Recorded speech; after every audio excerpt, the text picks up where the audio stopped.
Hello, everybody, and welcome to the Royal Ramble podcast. I am your host, Zach Stevens, and we are here to review the pay-per-view Battleground 2017 out of Philadelphia. Guys, coming into this pay-per-view, I already thought this was going to be a filler pay-per-view. I wasn't expecting to be too wowed, but a lot of the times when you have those sorts of pay-per-views from the WWE, you end up actually coming away from it going, hey, that was pretty good. They kind of surprised me, and, I didn't have a lot of expectations going in, so this actually ended up being pretty good. Tonight, however, that was not the case. Guys, this was easily one of the worst pay-per-views that we have seen all year. It's easily one of the worst pay-per-views I've seen in recent memory as well, maybe even last year as well. So, not really too sure what WWE was thinking here. I think this pay-per-view in particular just epitomizes why 50-50 booking does not work. 50-50 booking is the theme of this show tonight. And to be quite honest with you, they are in Philly. You think that this hot Philly crowd would come out and voice their displeasure with what they're seeing, but this was easily one of the quietest Philadelphia crowds I've ever seen in my life. Philadelphia is a place where they booed Santa Claus. This was not that same Philly crowd. This was a completely different a completely different group of people here. Honestly, it sounded like Corpus Christi at one point. That's how quiet they were. They weren't getting into it. They weren't booing this garbage that we had to watch. And overall, man, this pay-per-view was just bad. That's the only way you can put it. Now, look, I'm not going to sit here and just trash all over the pay-per-view all night because no one is going to want to hear that. I'm going to try and find the little things that I can that I liked. And, of course, I'm going to tell you exactly why each one of these matches were horrible. Normally, we would go into some questions here, talk about, exactly what we think is going to happen tonight, but let's be real, guys. The only questions that we have are, one, is Kevin Owens and AJ going to be a good match, and what the hell is going to happen with this Punjabi prison bullshit? I can tell you right now, right off the bat, that both of our main events, and if you looked at those two as your main events, they completely fell flat, and they did not live up to their expectations. And that is pretty sad, especially for a Kevin Owens-AJ Styles match. You think those guys would be able to go out there and put on a great show, but unfortunately, their match was a complete bore, and the Punjabi prison match, well, we'll get to that, but holy shit, guys, that might be the worst fucking thing I've ever seen in WWE, easily. So obviously there's a pre-show. Nothing really happens on this pre-show, guys. There was a Maria and Mike interview segment. Carmella was on the pre-show panel for a little bit. She was getting "You Can't Wrestle" chants. So I was already thinking, damn, this Philly crowd is ready to go, man. They're hot. They're already cheering. They're already booing at the pre-show.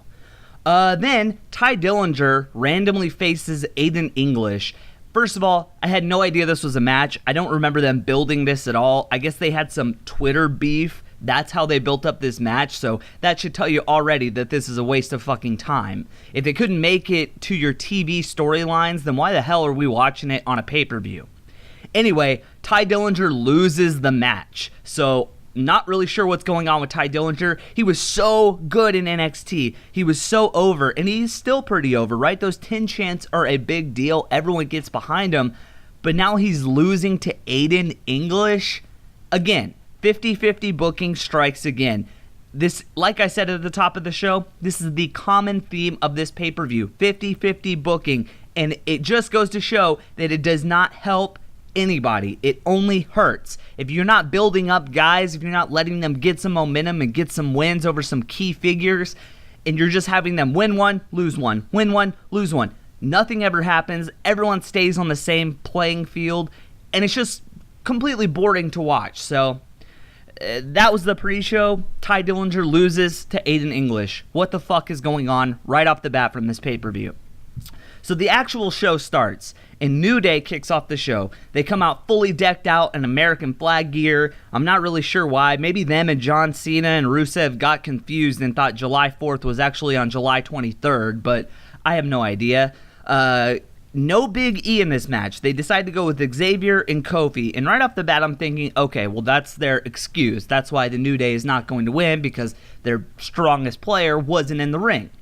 So anyway, Kofi starts off with a huge drop kick for a near fall to start the match. He then immediately tags in Xavier, and they go off into some nice tag team offense. They really start off hot and fast. And I'll say this right now, guys. This was easily the best match of tonight, without a doubt. This was a great match. Everything from here goes downhill fucking fast. Anyway, the Usos then grab Xavier as he bounces off the ropes, and they start a huge beatdown onto Woods. They basically just keep him in the corner, and they start attacking him one by one for a very long time. We get a "Let's go Usos suck" chant, so this crowd is getting behind the Usos as well, not just the New Day here. At one point, Jay heads to the top rope and jumps down, hitting the backbreaker onto Xavier as he lies on Jimmy's knee. Jimmy then has some nice chops to Woods as he lies unconscious on the post.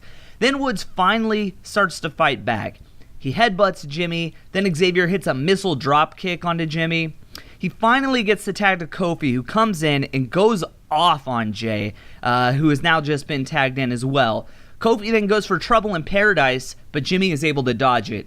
Kofi then sends both Usos over the top rope, tags in Xavier, but then Kofi heads to the top post. He then does that stupid trust fall move, which I still think is one of the worst moves I've ever seen at WWE. He falls backwards, and the Usos catch him. This was probably the biggest spot though, they decide to pick him up and power bomb him on the outside into the concrete. This thing sounded like it hurt, it looked like it hurt, and props to Kofi for taking a power bomb to the outside of the ring. Anyway, Xavier gets back in the ring. He has a nice reversal into a close near fall. Xavier goes for the honor roll, but Jimmy is able to catch him, runs him into the top post, then hits a Samoan drop. 1, 2, Xavier kicks out. Xavier then gets to the apron, hits an enziguri, then he goes for that long jumping elbow that he does across the ring, but as he gets on the top rope, Jay comes from fucking out of nowhere and hits him with a super kick mid-air as he's flying across the ring. Jay goes for the pin. 1, 2, Xavier kicks out again. I thought that was a really cool sequence. That surprise super kick out of nowhere was pretty awesome. And the way they had the camera set up for this shot was absolutely perfect. I loved how they did that. But again, like I said, guys, this was the highlight of the show. So from here on out, things are going to get worse.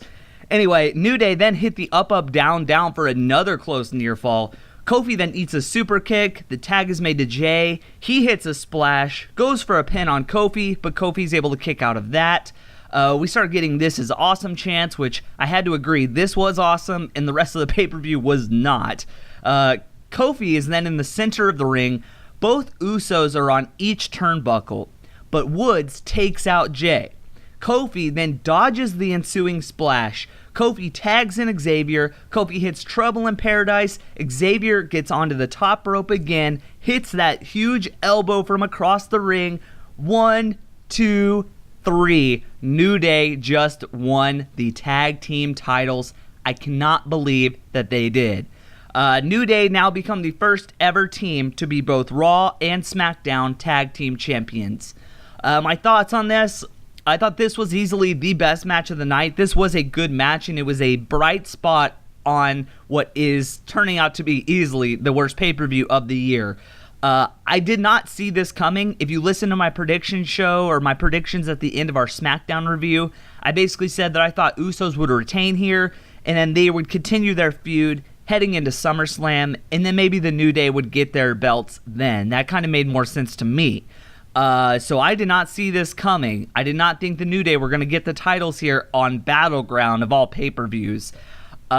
This was a fantastic match, and it ended with a shocking finish. So, honestly, I thought when Big E was not in this match, I thought that was their excuse. Like I said, I thought there was no way that the New Day was going to win that. But not only did they win, it was my boy Xavier actually getting the pin. So that was a complete shock. And it really started off the pay-per-view hot. This crowd has to be in shock because I don't think anyone saw that coming. They were probably excited for this, and I'm sure everyone in the crowd was thinking, well, damn, if that's how this pay-per-view is kicking off, I wonder how much better it's going to be because, this is just the start of it. We still have 2.5 hours left. They've got to have some good stuff towards the end of this pay-per-view. So, as a fan, I'm thinking, okay, this might actually be a good pay-per-view. But no, not here, not in the filler pay-per-view. This ends up going downhill fast. The last part I'll say about this is it does look like we're probably going to get another match with these two teams. And, I honestly did think we were going to get Usos versus New Day at SummerSlam. That was my prediction. The only problem with this is that the Usos were kind of really coming into their own as the tag champs. They were easily one of the hottest tag teams out there. And New Day, honestly, isn't as hot as they used to be. So maybe this will be a short reign for the New Day. Maybe Usos will get them back at SummerSlam. Again, 50-50 booking, guys. This was another match that kind of showed that. But honestly, I still think that the Usos should get the belts back at some point because they were honestly doing really great things with them. And it's kind of weird that they decided to just get the belts off of them and give them to New Day out of nowhere. It doesn't really make sense to me. It's kind of a baffling booking decision here. Even though I enjoyed the match and enjoyed kind of the shocking finish, it just really doesn't make sense from a storyline standpoint. I don't really understand what SmackDown Live is thinking by switching the belts like this. Maybe they're going to switch them back and forth constantly. I don't know, but if they do that, that just makes the belts look even worse than they already are. So SmackDown Creative has definitely got to find a way to get some life back into these tag team divisions, and switching the belts like this does not help. Anyway, speaking of not helping, we go into a very bad match, guys. There is no way to sugarcoat this one. This is Shinsuke Nakamura versus Baron Corbin, and this is easily Nakamura's worst match since coming up to the main roster.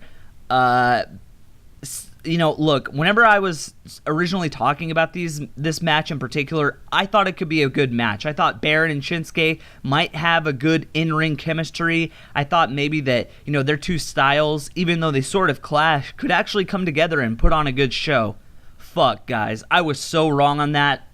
That was the worst prediction I think I've ever made because these guys simply do not mix. Their styles butt heads, and you could tell that from their in-ring style, man. This was a chore to watch, and it made Shinsuke and Baron Corbin both look really bad. And the way this match ends, it looks like they're setting up for another one. And quite honestly, no one needs to see this shit. I don't ever want to see this again. That's how bad this was. Honestly, Baron Corbin has no right to be facing Shinsuke Nakamura in the first place. Shinsuke Nakamura is one of the best in the world, and Baron Corbin is just kind of a guy.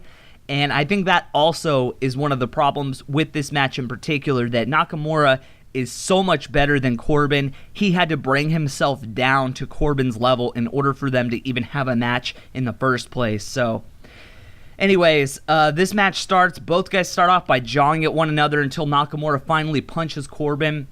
This match kicks off with strikes by both guys until Corbin decides to roll to the outside away from Shinsuke. They both do this thing where they roll to the outside and just stand there for a very long time.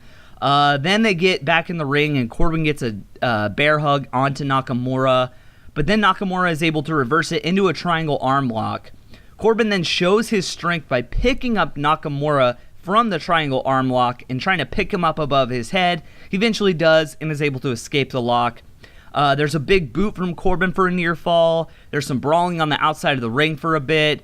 This crowd is completely dead during this match, and I do not blame them. This thing starts out slow and it basically never picks up. It's slow throughout the entire thing.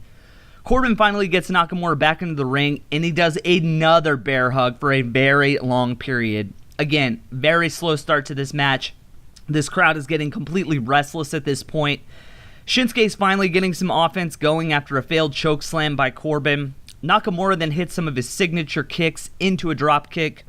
He lays Corbin on the apron for the knees to the midsection twice in a row. Nakamura goes for a pin, but Corbin kicks out. Corbin then hits a huge clothesline after running from the outside of the ring for a near fall. Nakamura then has a huge flurry of knee strikes. Shinsuke then sets up for the Kinshasa, but Corbin is able to catch him mid-Kinshasa and hits the deep six. That was probably the biggest moment of this match, and quite honestly was barely memorable, I should say. He goes for a pin. Nakamura kicks out. Eventually, Nakamura sets back up for the Kinshasa, but Corbin is light out cold in the center of the ring. So Nakamura can't get the Kinshasa because obviously he's not in position for it. So instead, he goes up to him and starts to do like a suplex of sorts, but then Corbin just donkey kicks him and hits him with a low blow. The ref sees it, DQs Corbin, Nakamura wins. As Corbin is leaving, he's got his briefcase, he turns around, comes back to the ring, and hits End of Days onto Shinsuke as he's still recovering from the low blow. And that is how we end this horrible fucking match. So, really shitty match. And hitting the End of Days onto Shinsuke at the end just tells me that they're probably setting up for another one of these. And my God, we do not need to see another one. Please, WWE, do not subject us to another Shinsuke Baron Corbin match because this was fucking awful. Shinsuke's offense was practically suppressed the entire match. He didn't really do anything of note here. There were a lot of strikes by both men, but no real moves. Honestly, it was just strikes, and that was really it. The biggest sequence of, like I said, was the Kinshasa into the Deep Six. That was one of the only real moves that we got out of both of these guys. The ending, absolutely shitty. I hate when matches end like this, and the fact that Corbin went back into the ring to attack Shinsuke, telling me that they're going to do this even more. Oh, guys, I don't want to see this ever again. But it looks like they may extend this into a SummerSlam match, and my God, if that SummerSlam match isn't better than this one, that crowd better boo the fuck out of these guys because this is not something that we want to see. And if WWE doesn't understand that, then we as people in the crowd have to let them know that we do not want to see this pairing again. Overall, this was a bad, boring match. There's no way to sugarcoat it. This was easily Nakamura's worst match since coming up, and probably Baron Corbin's worst match since coming up. I think these guys' styles just do not mesh well together. You could completely see that in the ring. Hell, any amateur person that's watching wrestling would know that these two guys obviously are not gelling. You can just tell by the way they're going at it. There were moves that were being missed. Impacts of moves were not being sold. They weren't really playing up any devastating moves either. So, not really sure what's going on with there, man. I think it's just a clashing of styles, and Corbin and Shinsuke, originally I thought it sounded intriguing, but after seeing that, it was completely bland, and I don't want to see it again. Next up, we have the number one contenders match between Lana, Tamina, Natty, Charlotte, and Becky. Naomi is on commentary. I kind of voiced my displeasure with how they do commentary during big matches like this, but I will give props to Naomi here. She did not detract from the match that was going on, so she did a really good job on commentary, not, being overbearing and taking away from the in-ring action. Anyway, this is an elimination match, so obviously the last one left wins. Lana is thrown out of the ring at the very start, so obviously trying to hide her, not getting her too involved. It isn't until Becky decides to run the ropes that Lana finally gets back involved, grabbing her by the leg and pulling her to the outside. It then comes down to Lana, Tamina, and Charlotte inside of the ring. Tamina and Lana, obviously, they're friends for some reason, so they both team up and beat down on Charlotte. Lana is sort of doing this thing where she's like commanding Tamina as she does her move. She'll be like, do the suplex, and then she'll do it. That's sort of weird kind of interaction. Charlotte then takes out Tamina, and it looks like we're going to have Lana versus Charlotte, but Tamina recovers in time and stops them from fighting. Eventually, Becky gets in to save Charlotte as she's getting beat down by both Lana and Tamina. But then, Charlotte and Becky are left in the ring, and they both go at it, replicating that great match that we got last Tuesday. Then Natty appears out of nowhere. She gets involved. She tries to pin both of them, but doesn't work. Becky and Charlotte go at it for a while. Becky hits the Bexploder onto Natty. Lana runs in, eats a Bexploder as well. Then Tamina runs in, looks like she's going to eat a Bexploder, but Tamina hits a super kick onto Becky, sending her to the outside. Natty then sets up Charlotte into the sharpshooter, but then Lana comes in and breaks it up, and the commentary team is like, why would she do that? Why would she do that? But because obviously if you eliminate one of the opponents, that's one less person that you have to deal with, so it doesn't really make sense to come break up a pin. But they kind of said that maybe Lana wants the glory. So Lana does go for a pin on Charlotte, but she kicks out. Lana then gets in the disarmer from Becky, but then Tamina comes running in, super kicks Becky, and saves Lana from tapping out. They do the same sequence again, and Tamina saves her again. Becky then gets the disarmor on Tamina, but where's Lana? Is Lana going to come in and save Tamina? Is she going to be the one to save Tamina after Tamina saved her multiple times throughout this match? No, she doesn't. She never saves her. Tamina taps out, and she is our first elimination. So, obviously, I think this is probably going to be the ending of their friendship, but who knows? Maybe they'll continue it. It wouldn't surprise me because that makes zero sense, and that's what WWE loves to do now. They love to write storylines that make zero sense, so who knows? Lana then runs at Becky. She gets put into a disarmor immediately after Tamina tapped out, and then Lana taps. So they both get eliminated pretty much at the same time. Becky then eliminates, Becky is celebrating, however, after disarming both of them. Then Natty comes out of nowhere, rolls up Becky, 1, 2, 3, and Natty eliminates Becky. Charlotte then runs in, kicks Natty, goes for a pin, 1, 2, Natty kicks out. Charlotte and Natalya are the only two left at this point. Charlotte has this amazing test of strength where she picks up Natty with one arm and goes for a power bomb for a near fall. That was a beastly moment by Charlotte, probably the highlight of this match as well. Charlotte then goes for the moonsault off the top rope, but Natty gets her knees up. Natty then whips Charlotte into the turnbuckle neck first, goes for a pin, 1, 2, 3, Natty wins.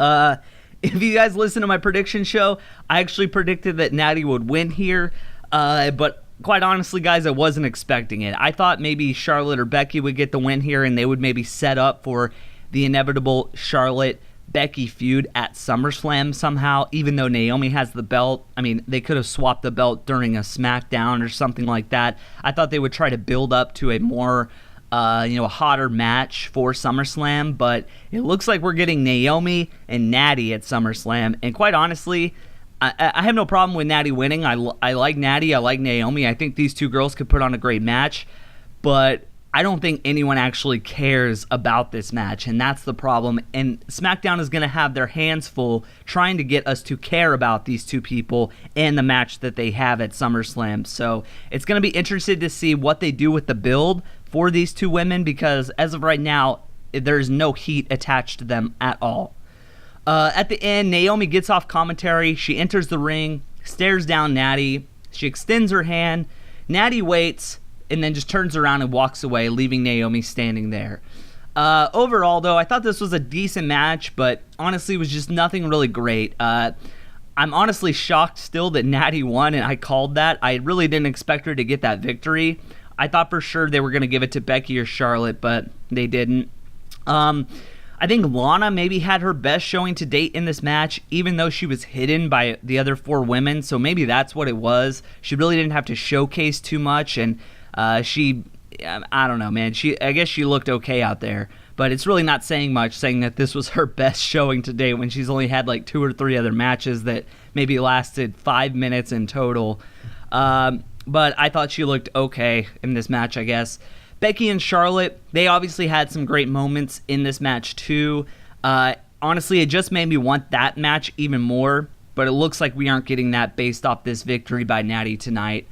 So overall, though, I did kind of want more out of this match. I think having all of the eliminations at the very end of the match and not spreading them out a bit more kind of hurt the booking and just the feel of this match in general. I would have liked to see more Becky and Charlotte in the ring, obviously. They could have had a longer face-off moment when they only really had about one of those.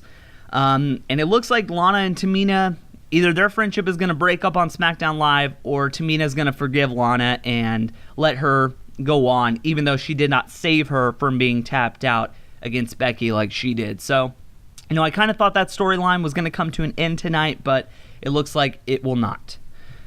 Next up, we head into what I would say would be one of our main events of the night, and that is the USA title match between KO and AJ. This going into it, this is a big-time match here.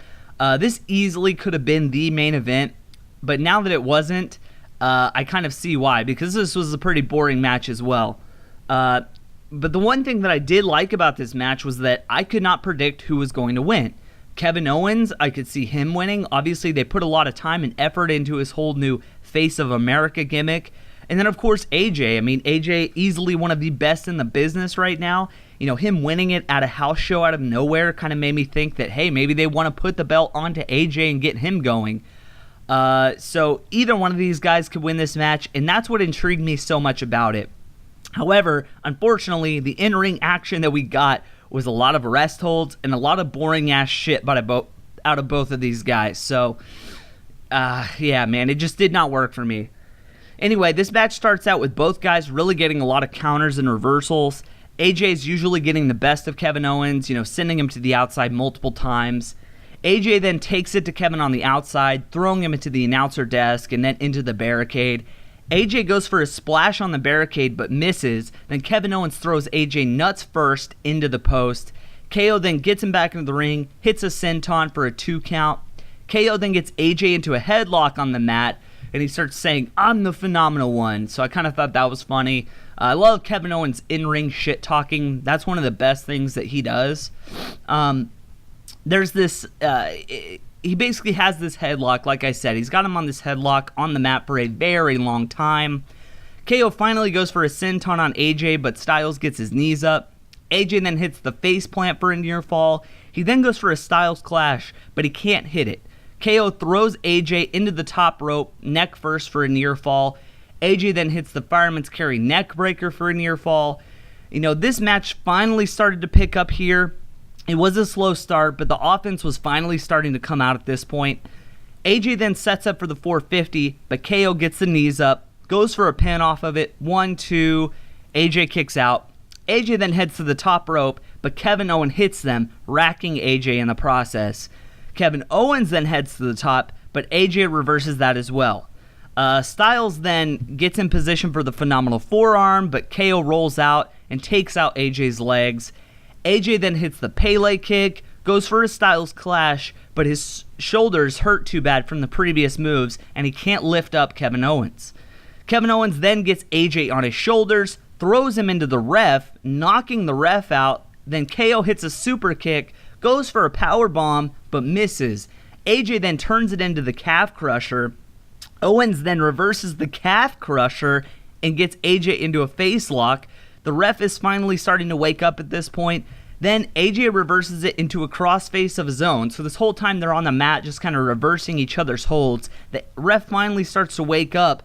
AJ reverses it into that crossface. Then Kevin Owens just rolls over, putting AJ's shoulders on the mat. The ref comes in 1, 2, 3. Seriously, it was that long of a count. And Kevin Owens wins. It looks like AJ thought it was KO who had his shoulders down, but the ref declared KO the winner, not AJ. It was really weird because commentary didn't even put over the fact that both men's shoulders were down. They were just basically saying, wow, Kevin Owens wins. And quite honestly, I couldn't even tell what happened because the way the camera was positioned, I couldn't see all of the shoulders. I could see AJ Styles' shoulders down, but it also looked like Kevin Owens' shoulders was down as well. And the fact that commentary really wasn't putting over that finish as kind of the planned finish really left me scratching my head because I honestly wasn't sure what happened. And as soon as the bell rang, AJ got up and he didn't even seem to be too concerned with what happened. He was just kind of a blank face. So now Kevin Owens is now the 3-time U.S. champion. And to be honest with you, for all the hype surrounding this match, for giving AJ the belt on a house show randomly and taking it off of Kevin Owens and building up this feud through tons of different things on SmackDown, this just did not live up to the hype. It was mainly a lot of rest holds. The offense took a long time to get going, and the offense that we got ended up just being pretty boring. I was really thinking that these two guys were going to come out here and steal the show. I thought they were going to come out and make us feel like, damn, this should have been the main event. But instead, this ended up just being an okay match. And honestly, these two guys are way better than okay. They are some of the best in the business. They shouldn't be going out here having this sort of match. They should go out there and have those show-stopping matches. It looks like, based off the ending of this, the fact that it was kind of a murky finish, both shoulders of both men down, it obviously ended in a little bit of controversy. So I'm thinking that this feud is not over. Looks like we could either go into SummerSlam or maybe they will split these guys up and send them their separate ways. I don't really know, but based off that ending, it looks like the feud is not over. Overall, this was just an okay match. I'm not going to say it was a bad match, but I think it was easily the worst match these two guys have had with one another. And honestly, it would not surprise me if half the audience didn't even see what happened in this finish, and that's why the crowd was so confused and dead at the end, because of the way that they did it. You couldn't really tell what was going on. It was not facing the hard camera. So it's going to be interesting to see where they go with these two guys. You know, I thought the booking of this match was really weird, considering they put it halfway through the card, you know, leaving this Cena match and this weird Sami Zayn Mike Kanellis match for after it. I think that really hurt the booking, and I thought this crowd would have probably brought more heat for this match had it been later in the show. But quite honestly, this crowd was kind of dead throughout the whole night. This is not the same Philadelphia that we're used to seeing. This is not the Philadelphia that booed Santa or, you know, booed the shit out of Roman Reigns for winning that Royal Rumble a few years ago. So they were well-behaved children tonight in Philadelphia, not the hostile crowd that we're used to. And that's sad, man, because I think they would have probably voiced their displeasure with this match and the rest of the matches on this card. And that's honestly what we really needed, because this pay-per-view was fucking bad. Anyway, we head into the flag match with John Cena and Rusev. Rusev, you know, fighting for Bulgaria while wearing shorts with the colors of the Russian flag or the American flag, however you look at it.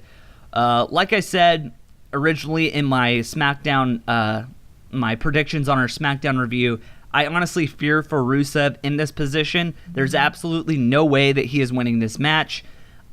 He's going against John Cena, who is fighting for America. That's like fighting the final boss of a video game with him being invincible or something. You know, you're not going to beat Cena in that position. Doesn't matter who you are.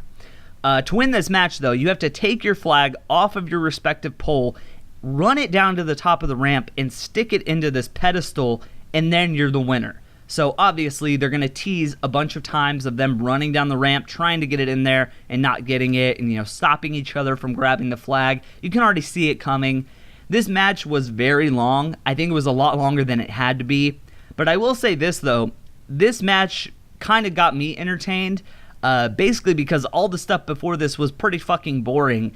And the fact that this kind of had a decently big spot, I mean, it's not a huge spot. It was pretty typical. That's the one thing that was redeeming about this. Other than that, this pay-per-view, like I said, has been fucking horrible. So this match starts. Rusev starts immediately by running to his flag, but Cena obviously grabs him for a headlock and rips him down from the flag. This becomes a common occurrence throughout this match. Rusev goes for the flag again, but this time Cena meets him up there with a bulldog from the top rope. Cena is now in control. He heads for the U.S. flag, but guess what? Rusev runs up and stops him. These two, they continue to do this for a very long time throughout this match. Eventually, Rusev finally gets to his flag, but Cena meets him up there. They both start fighting each other underneath the flag of Bulgaria until Cena goes for a leg drop, but Rusev looks like he's supposed to catch him and maybe hit a power bomb, but this looked completely ugly. It looked like a complete botch here. This is definitely something you'll see on Botchamania for sure. After this big botched move, Rusev finally gets his flag. As he gets it down though, Cena hits a drop kick and he sends the flag flying, just drops it and it goes flying out of nowhere. Cena hits the AA, heads to the top rope. Rusev grabs him, goes for a power bomb. Cena reverses it into a STF.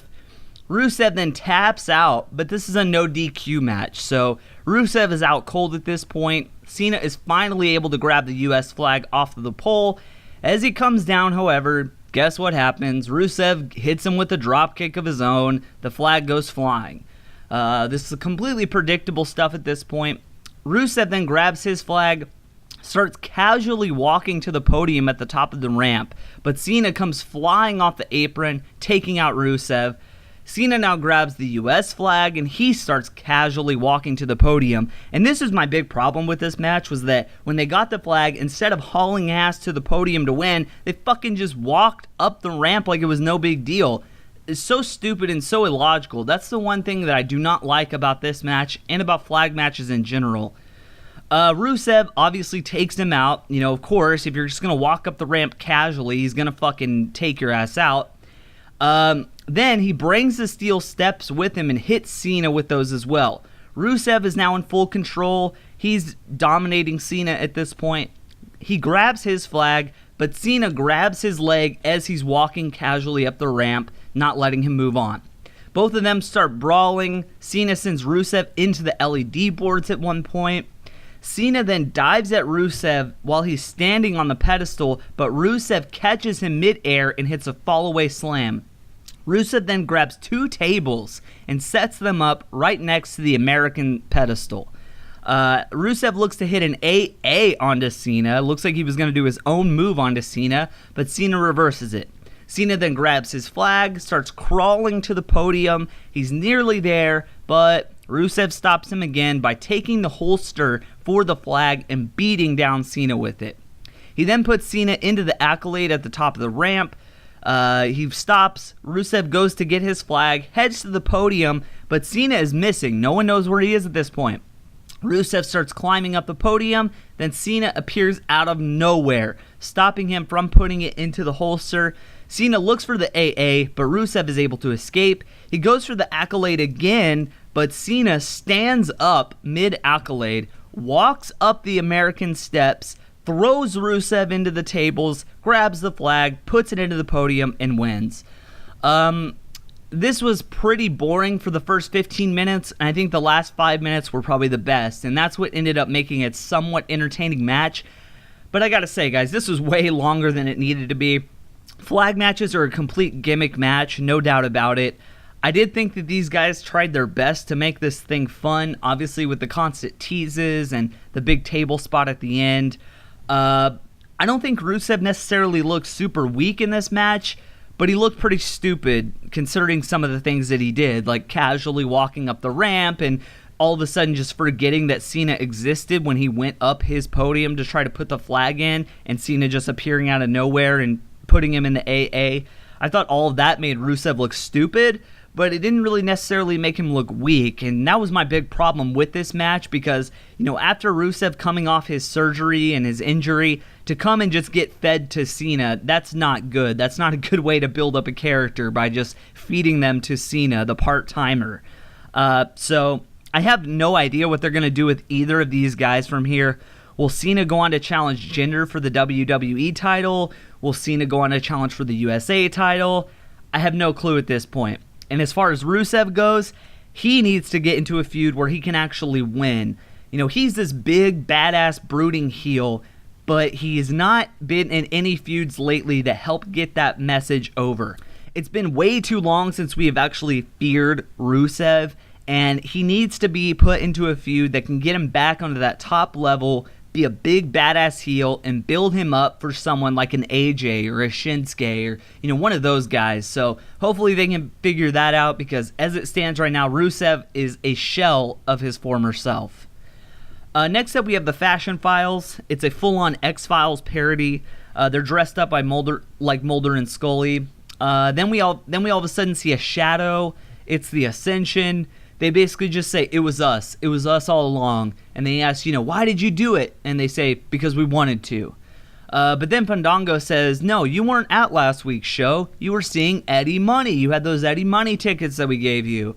Fandango shows them the decapitated head of Tully, the horse. They freak out, so it's obviously not the Ascension. And thank God, because I already thought that, you know, we went down this alley. You know, the Ascension came out at Money in the Bank saying that they were the ones that did it, and then they said that they weren't. They just wanted to be on the card. So it didn't make sense to me that the Ascension were saying it was us all along. Then all of a sudden the lights go out. They come back on and Breeze has been attacked. Fandango's wondering what happened. Then all of a sudden he gets attacked from behind. Both are lying out cold. Then we see Fandango's body get dragged away, and To Be Continued pops up on the screen. So Originally I thought we were going to get some answers for this whole feud mystery thing all along, but that wasn't the case. We did not get any answers tonight. I'm still interested to see where they go with this reveal, but I kind of was expecting for us to find out who it was, and I think that might have helped this pay-per-view in the long run because, as I said, man, this was pretty boring and there was nothing of note here. At least this would have been another bright spot. If it would have been maybe a new tag team reveal, maybe Authors of Pain from NXT, who knows, man. But obviously they're setting up for something, so maybe we will see what happens eventually. Because as it stands right now, tag teams on SmackDown Live, and Raw for that matter, need to be revitalized. So there's no better way than getting a new tag team in the mix, get some fresh blood in there, and get us all interested again. Next up, we have the match that should have been on the pre-show, in my opinion, but was not. Mike Kanellis versus Sami Zayn. Again, 50-50 booking, guys. I'm not going to go into this. This was all garbage. Sami Zayn wins. This is a pointless match. I'm glad that Sami won, but at the same time, Mike Kanellis is a new superstar who has literally just been put into 50-50 booking for his second match. So he wins the first one, loses the next one. That doesn't help build up Mike Kanellis at all, even though I think the whole Kanellis regime or this whole thing that they're doing here isn't going to be that great in the end anyway. It's going to be stuck at under mid-card for the entire time they do this. So honestly, this match right here just felt like a SmackDown Live TV match on a pay-per-view. It did not feel like a pay-per-view match at all. And I have to say, this kind of sucked the energy out of this crowd, even though they were trying to use this match as kind of the buffer between the flag match and the main event. So, you have to ask yourself, if we really need those types of matches, then what the fuck is the point of even having them in the first place? It's just a giant waste of time. And honestly, I hope that this feud does not extend much further because Sami Zayn needs to get involved into something more meaningful. He needs to get involved in some title races. It's complete horse shit that he's being used as this type of guy right now, essentially being the stepping stone for a lot of people. WWE is completely wasting his talent by putting him in this sort of stuff. You got to find something good for him because he is too great in the ring to have, to waste him on shit like this. And finally, guys, against all odds, we make it to the main event, which is the Punjabi Prison match for the WWE title between Randy Orton and Jinder Mahal. This is now the third time we are being subjected to this match for the title. Will anyone ever get involved? Anyone else ever get involved? We will have to find out. So the match starts, and to win, you have to escape both structures, the inner and outer cage. Randy starts off hot right at the beginning of the match, similar to how he did all the other matches, but Jinder calls for one of the doors to immediately open, and the timer begins as they only have 60 seconds to leave this first door. This is a common occurrence throughout this match as well. They call for this fucking stupid doors to open, a timer comes up, and the crowd starts counting down, and they never escape the doors. Everyone saw that coming. Randy stops him from escaping the first door. The timer runs out, and the official locks it. There's only 3 doors left. Jinder has a series of knee drops onto Orton. This crowd is completely quiet so far in this match. And quite honestly, it's hard to keep track of what's actually going on considering there's so much shit in our way of vision. There being 2 cages, and the way they're lined up, you can't really see what's going on. I saw this picture on Twitter of someone that was in the crowd, and they took a picture of the Punjabi Prison match as it was happening, and you couldn't even see that there were 2 guys in the ring wrestling. Like, how are you ever supposed to watch a match when you have all that shit obstructing your vision? Doesn't make a lot of sense.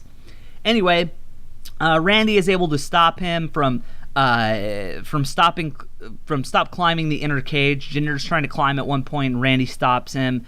We start getting these loud delete chants, so finally the real Philly is starting to come out, even though this was probably the loudest that they got during this match. Randy hits a suplex into the structure for 0 response from this crowd. He does it again, and again the crowd is completely silent. Randy then calls for the door.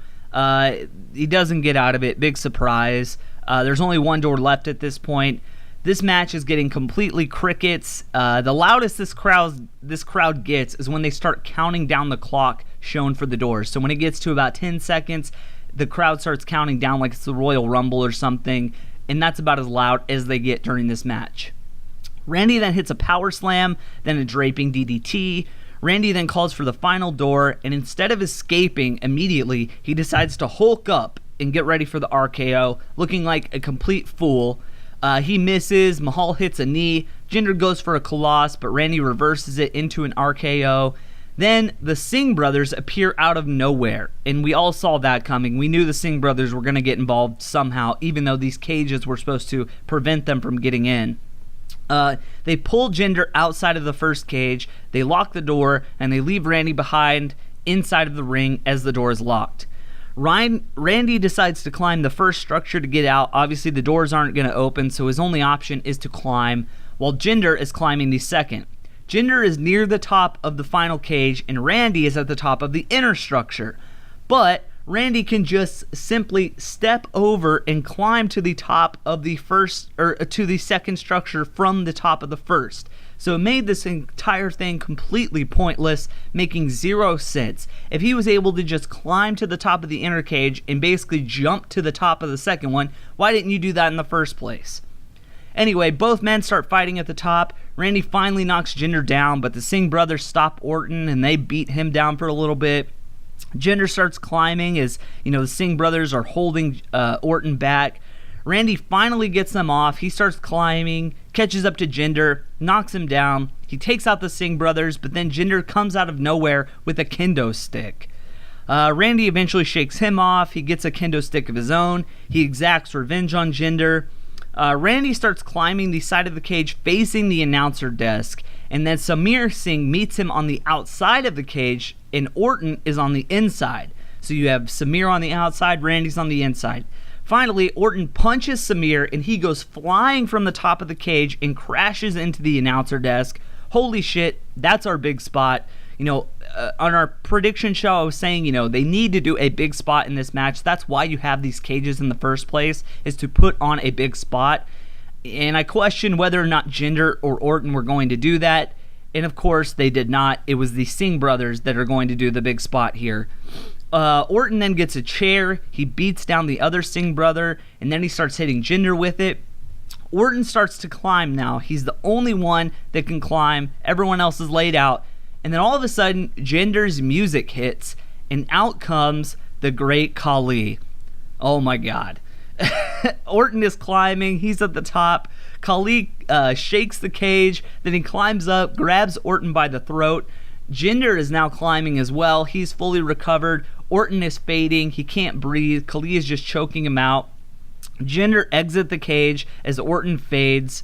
And we go off the air with Khali and Jinder celebrating at the top of the ramp. Jinder Mahal wins again.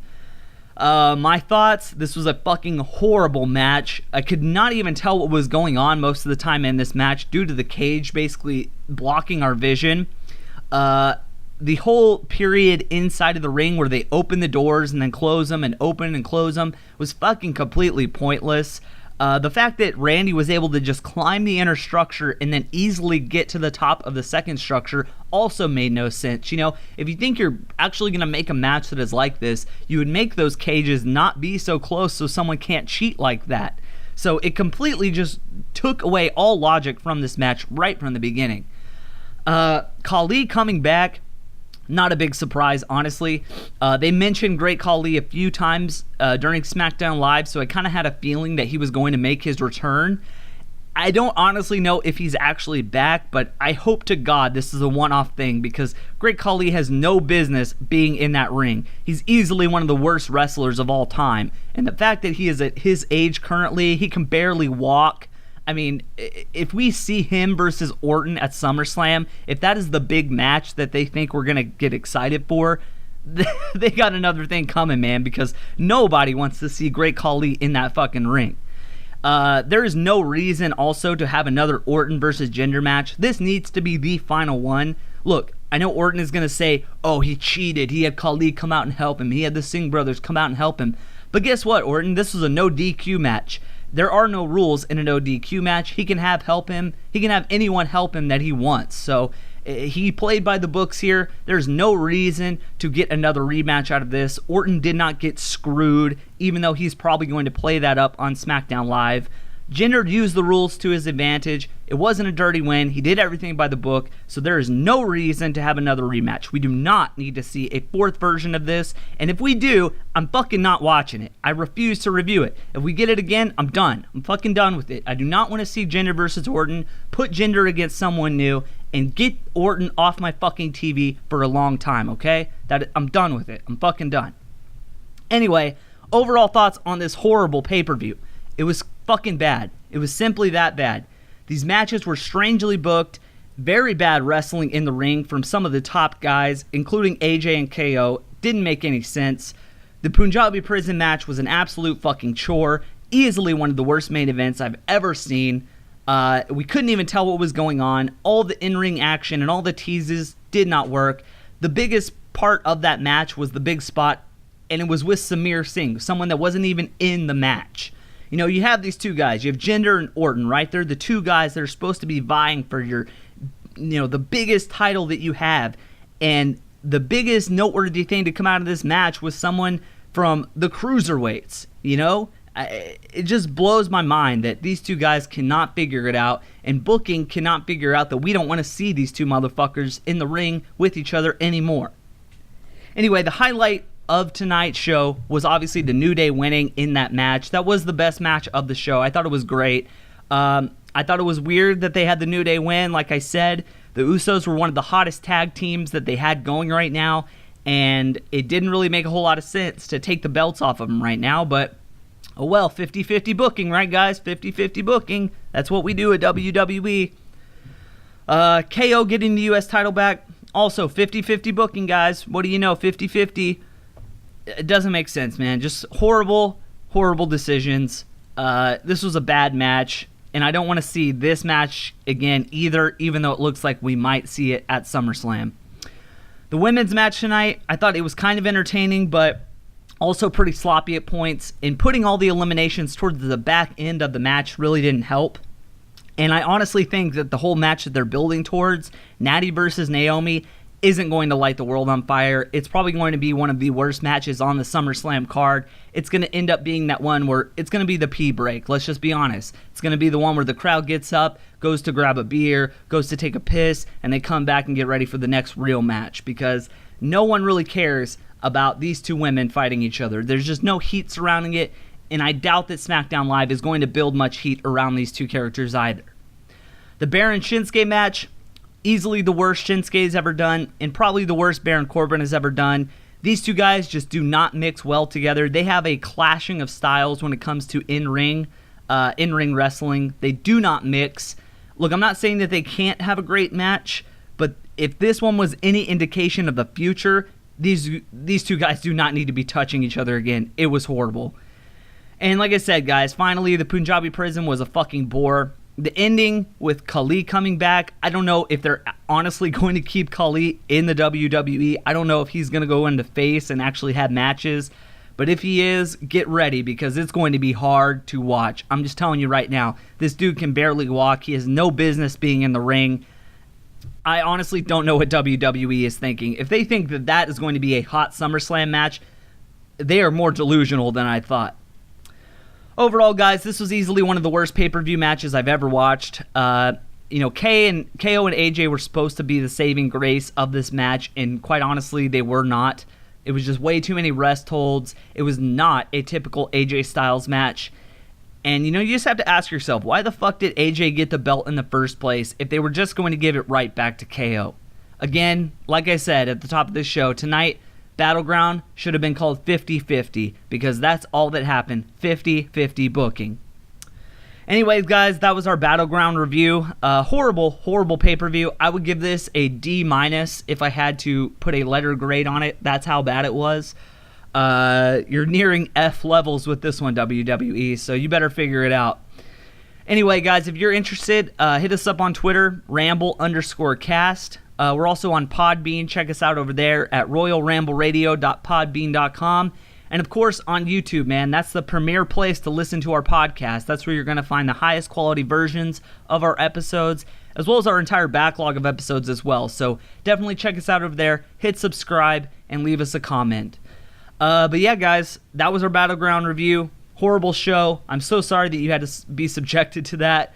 And WWE better bring something good for SummerSlam, because if not, it's not looking good for this company. Let's just put it that way. So I'm your host, Zach Stevens, and I am out, guys. Peace.